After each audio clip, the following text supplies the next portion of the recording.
భార్యనా ఎవరు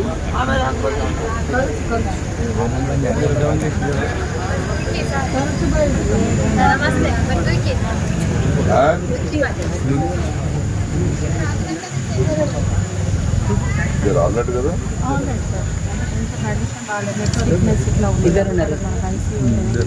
ఇంకోళ్ళు తాండా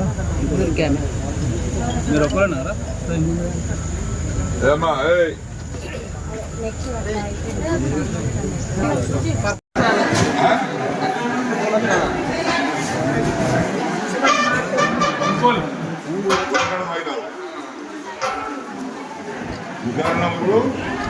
మంచిగున్నావా నువ్వు 7 తారీఖు నాడు ఏప్రిల్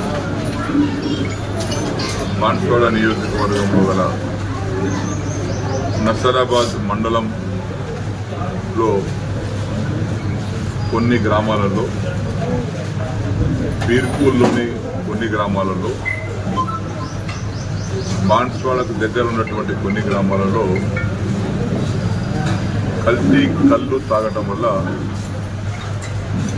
దాదాపు 60 మంది అస్వస్థతకు గురయ్యారు. ఆ తాగినటువంటి వ్యక్తులు ఆ మత్తులో విపత్కరమైనటువంటి పరిస్థితిలో వారిని ప్రభుత్వ యంత్రాంగం, excise department, revenue department, police department వెంటనే స్పందించి ఏ గ్రామాలలో ఈ కల్తీ కళ్ళు తాగి అనారోగ్యానికి గురయ్యారో గుర్తించి వారిని వెంటనే బాన్స్వాడ ఏరియా ఆసుపత్రికి తరలించారు. తరలించిన తర్వాత కూడా ఇంకెవరైనా తాగినటువంటి వారు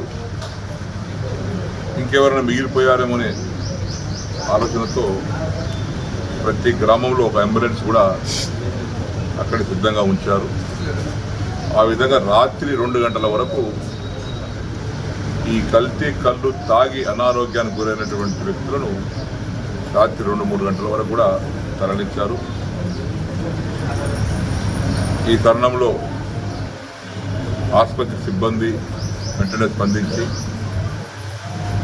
తగు వైద్యాన్ని ప్రారంభించారు.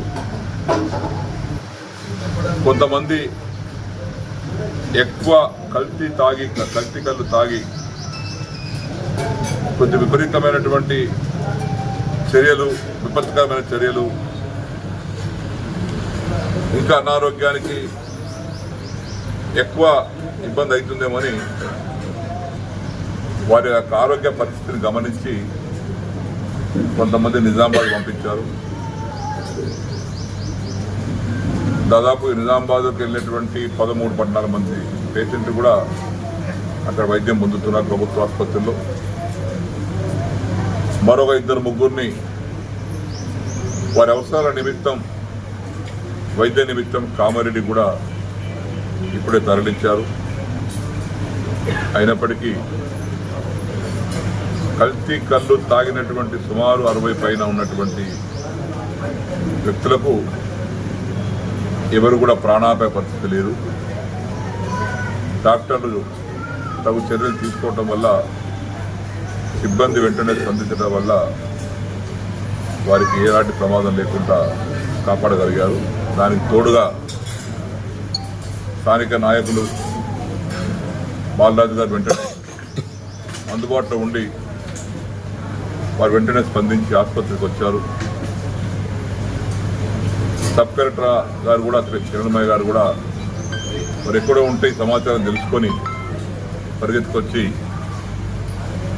పరిస్థితిని గమనించి పర్యవేక్షించి తగు సలహాలు, తగు సూచనలు, తగు ఆదేశాలు సంబంధిత అధికారులకు ఇచ్చారు. అంటే అనుకోకుండా జరిగినటువంటి సంఘటన కాబట్టి వారు టూర్లో ఉన్నారు సబ్ కలెక్టర్ గారు. నేను నిన్ననే సాయంత్రం 3:30 బయలుదేరి 6:30కు నేను హైదరాబాద్కి చేరుకున్నాను. ఎందుకంటే నాకు కూడా 12 రోజుల నుంచి అనారోగ్యం ఉంటే, జలుబు, తలనొప్పి ఉంటే ఈరోజు వైద్యం చేయించుకుందామని హైదరాబాద్ వెళ్ళాను. నేను వెళ్ళిన 15 నిమిషాలకు ఫోన్లు వచ్చింది. వెంటనే బాలరాజు గారితో మాట్లాడాను, డాక్టర్ గారితో మాట్లాడాను, ఎక్సైజ్ సూపరింటెండెంట్ గారితో మాట్లాడాను, అధికారులతో మాట్లాడి ఇక్కడ పరిస్థితిని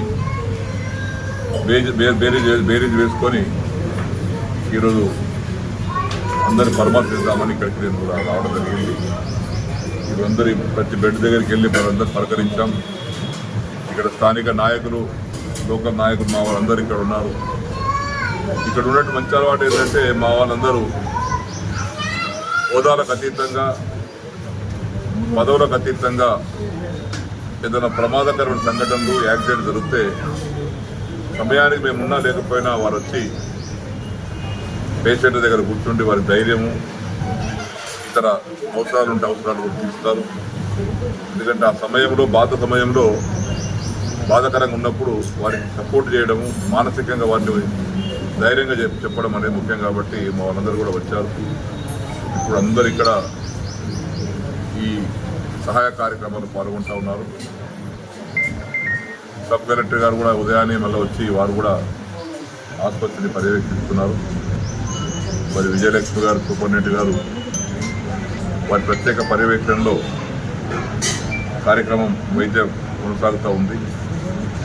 కాబట్టి ఎక్సైజ్ డిపార్ట్మెంట్ వారికి నా విజ్ఞప్తి, వెంటనే దీనికి కారకులైనటువంటి వ్యక్తుల మీద కఠినంగా చర్య తీసుకోండి. ఎవరిని కూడా ఉపేక్షించకండి. ఏ ఒత్తిడి వచ్చినా మీరు దాన్ని పక్కన పడేసి ప్రజల ప్రాణాలు ముఖ్యం, ప్రజల యొక్క ఆరోగ్యం ముఖ్యం. కాబట్టి గట్టి చర్య తీసుకోవాల్సిందిగా ఎక్సైజ్ డిపార్ట్మెంట్ వారిని కూడా నేను కోరుతా ఉన్నాను. మునుముందు కూడా ఇటువంటి జరగకుండా ఈ కల్తీ కళ్ళు విపరీతంగా కల్తీ కలుపుతున్నటువంటి పరిస్థితుల్లో ఇంకా వేరే దగ్గర కూడా ఇలాంటి మళ్ళీ పునరావృతం కాకుండా తగు చర్యలు తీసుకోవాలని ఎక్సైజ్ అధికారులను కూడా ఆదేశిస్తూ ఉన్నాం.